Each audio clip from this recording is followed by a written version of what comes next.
Hello everybody, welcome back to our Reset Info channel. In today's video, I'll show you how to easily change the quest notification settings in Dead by Daylight.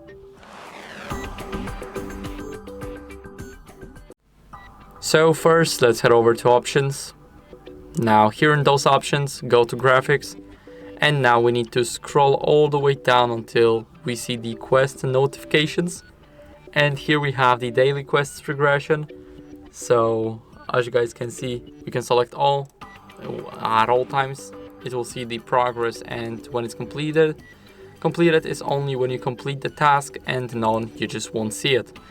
And this also goes the same for the event quests progression, Rift Pass quests progression, Milestone quests progression, and the Tome challenges progression. So here you guys can hide some and show all of some. As you guys can see, you can just have fun in those settings, and you guys can set it up for yourself. So that's it for the video. I hope it was helpful, and if it was, then leave a like, sub, and a comment, and I'll see you in the next video.